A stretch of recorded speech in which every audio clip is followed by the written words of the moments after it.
नमस्कार। आज हम एक ऐसी किताब की दुनिया में गहराई से उतर रहे हैं जिसने बहुत से लोगों पर गहरा असर डाला है। हानिया यानागिहारा की अ लिटिल लाइफ। नमस्कार जी हाँ, ये महज एक उपन्यास नहीं है, बल्कि इसे एक भावनात्मक अनुभव कहना ज्यादा सही होगा। बिल्कुल। ये कहानी दर्द, दोस्ती, प्यार, बिना शर्त वाले प्यार की परतों को खोलती है। कहानी के केंद्र में है 4 दोस्त, विलियम, जूड, जेबी और मैल्कम, और उनकी जिंदगी जो न्यूयॉर्क शहर में पनपती है। हाँ, न्यूयॉर्क शहर भी अपने आप में एक किरदार की तरह है इस कहानी में। सही कहा। लेकिन आगे बढ़ने से पहले एक बात साफ करना जरूरी है। ये किताब और हमारी आज की चर्चा कुछ भारी विषयों को छूती है, जैसे कि दुर्व्यवहार, गहरा आघात, आत्मक्षति। तो अगर आप इस समय संवेदनशील महसूस कर रहे हैं तो कृपया अपना ध्यान रखें। हमारे स्रोत जो हिंदी में उपलब्ध अंश हैं, वो भी खास तौर पर झूठ के भावनात्मक संघर्षों पर, उसके अंदरूनी और बाहरी द्वंद्व पर फोकस करते हैं। हाँ, और यही से इतना शक्तिशाली बनाता है ना। बिल्कुल। ये सिर्फ एक कहानी नहीं है जिसे आप पढ़ते हैं, बल्कि एक एहसास है जिसे आप महसूस करते हैं, शायद झेलते भी हैं। यहाँ दिलचस्प बात यह है कि ये कैसे पाठकों को अंदर तक झकझोर देती है। तो चलिए इसे खोलते हैं। कहानी की शुरुआत होती है कॉलेज के बाद के दिनों से। ये 4 दोस्त न्यूयॉर्क में एक साथ रह रहे हैं, एक छोटे से अपार्टमेंट में। हाँ, वो शुरुआती दिन उम्मीदों से भरे, सपनों से भरे। विलियम है जो एक्टर बनना चाहता है, जेबी जो आर्टिस्ट है, मैल्कम एक आर्किटेक्ट, और फिर है जूड जो सबसे अलग है, शांत, रहस्यमयी। और विलियम का जूड के प्रति एक खास लगाव है, एक सुरक्षात्मक रवैया। वो जूड का बहुत ख्याल रखता है जी, और यहीं से उनकी दोस्ती की नींव पड़ती है। ये सिर्फ रूममेट्स नहीं है, ये एक तरह का चुना हुआ परिवार बन जाते हैं, एक दूसरे का सहारा। ये बंधन कितना महत्वपूर्ण हो जाता है, खासकर जूड के लिए। बहुत ज्यादा। अगर हम इसे बड़ी तस्वीर से जोड़ें तो ये दोस्ती, और खास तौर पर विलियम के साथ उसका रिश्ता, जूड की जिंदगी की आप कह सकते हैं एक लाइफलाइन बन जाती है। हाँ बेशक, इस दोस्ती में अपनी मुश्किलें, अपनी कमियां हैं। बिल्कुल। गलतफहमियां होती हैं, तनाव भी आता है, जेबी कभी कभी जूड से जलता भी है। इन सब के नीचे एक गहरी वफादारी है, एक अटूट बंधन। हाँ, एक तरह का अटूट बंधन। ये दिखाता है कि कैसे मुश्किल वक्त में इंसानी रिश्ते, खासकर वो जिन्हें हम खुद चुनते हैं, हमारी सबसे बड़ी ताकत बन सकते हैं। और फिर झूठ का रहस्य, उसका अतीत। वो हमेशा लंबी आस्तीन की शर्ट पहनता है। हाँ, ताकि उसके हाथों के निशान छिप सकें। कोई उसे छूने की कोशिश करे तो वो कतराता है। उसका लंगड़ाना, वो चोटें जिनका वो कभी कोई जिक्र नहीं करता। और वो अपने अतीत के बारे में कभी बात नहीं करता, बिल्कुल नहीं, जैसे वो हिस्सा है ही नहीं।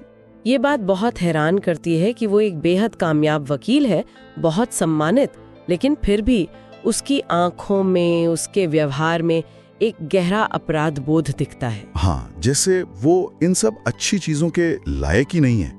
ये एक अजीब विरोधाभास है, बाहरी सफलता और अंदरूनी तबाही। तो ये दर्द आता कहाँ से है? मठ में बिताए उसके बचपन की ओर भयानक शारीरिक, मानसिक और यौन शोषण, खासकर ब्रदर लूक का नाम आता है। ओह। ये अनुभव उसके अंदर एक बहुत गहरी अयोग्यता की भावना भर देते हैं। उसे लगता है कि वो किसी भी अच्छी चीज, किसी भी प्यार के लायक नहीं है। और ये भावना फिर कैसे बाहर आती है? आत्मक्षति के रूप में, खुद को काटना, चोट पहुंचाना। ये उसके लिए शायद उस अंदरूनी दर्द को बाहर निकालने का या उसे काबू में करने का एक तरीका बन जाता है। ये समझना कितना मुश्किल है। बिल्कुल। और ये एक महत्वपूर्ण सवाल उठाता है कि कैसे बचपन का इतना गहरा आघात किसी की पूरी पहचान को, उसके रिश्तों को, यहाँ तक कि जिस्मानी स्पर्श के एहसास को भी हमेशा के लिए बदल सकता है। वो प्यार से भी डरता है ना, करीबी रिश्तों से। हाँ, उसे डर लगता है कि अगर कोई उसके करीब आया, उसे जान गया, तो वो उसे छोड़ देगा या उसे चोट पहुंचाएगा। वो अतीत की छाया से बाहर नहीं आ पाता। यहीं पर विलियम का रोल इतना अहम हो जाता है। बिल्कुल। विलियम एक रोशनी की तरह है झूठ के अंधेरी दुनिया में। उनका रिश्ता दोस्ती से कहीं ज्यादा लगता है ना? ये पारंपरिक परिभाषाओं में फिट नहीं बैठता। हाँ, ये बहुत अनोखा बंधन है। विलियम का जो धैर्य है, उसकी जो बिना शर्त वाली स्वीकृति है, वो कमाल की है। वो झूठ को ठीक करने की कोशिश नहीं करता। नहीं, बिल्कुल नहीं। वो बस उसके साथ रहता है, उसके दर्द में, उसकी खामोशी में। वो उसे जज नहीं करता। जैसे वो छोटे छोटे पल, जब विलियम झूठ का हाथ पकड़ता है, या जब वो थेरेपी सेशन के बाहर घंटों उसका इंतजार करता है। जी, ये छोटी छोटी चीजें झूठ के लिए एक सुरक्षित जगह बनाती हैं। एक ऐसी जगह जहां वो धीरे धीरे, बहुत धीरे धीरे अपनी दीवारें थोड़ी नीचे कर पाता है। तो ये रिश्ता उसके लिए एक जीवन रेखा की तरह है। हाँ ना, ये रिश्ता इलाज नहीं है बल्कि साथ होना है। विलियम का प्यार जूड को उस गहरे विश्वास से लड़ने में मदद करता है कि वो प्यार या खुशी के लायक नहीं है। ये उसे सामान्य महसूस करने में मदद करता है शायद, हाँ, या कम से कम ये उसे दिखाता है कि प्यार और अपनापन मुमकिन है उसके लिए भी। ये मौजूदगी ही अपने आप में एक शक्तिशाली चीज है।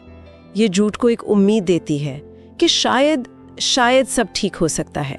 लेकिन फिर कहानी एक बहुत ही दुखद मोड़ लेती है। हाँ, विलियम की मौत। एक कार एक्सीडेंट, अचानक, बिना किसी चेतावनी के, और ये घटना जूड को पूरी तरह से तोड़ देती है, जैसे उसकी दुनिया ही उजड़ गई हो। वो एकदम खामोशी में चला जाता है, सबसे कट जाता है। हाँ, वो गहरा सदमा उसे वापस उसी अंधेरे में धकेल देता है जहां से विलियम उसे निकालने की कोशिश कर रहा था।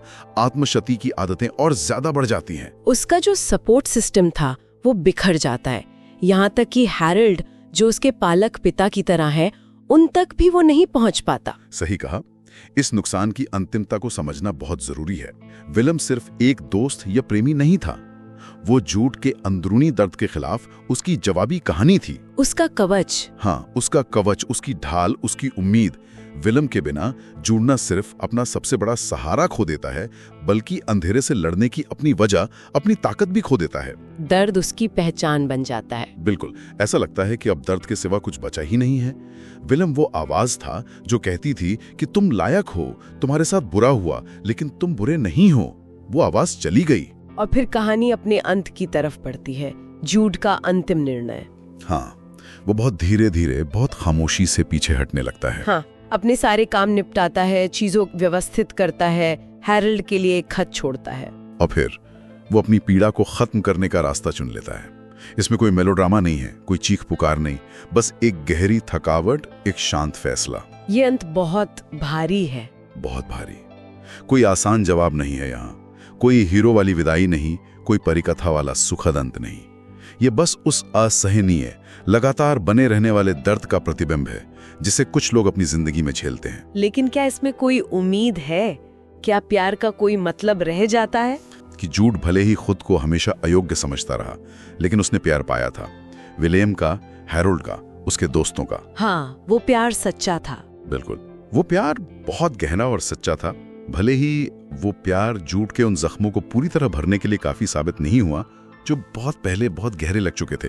प्यार था, लेकिन दर्द उससे भी ज्यादा गहरा था शायद। तो इस सब का क्या मतलब है? इस पूरी यात्रा का, इस कहानी का निचोड़ क्या है? मेरे ख्याल से ये कहानी हमें कई चीजों पर सोचने को मजबूर करती है।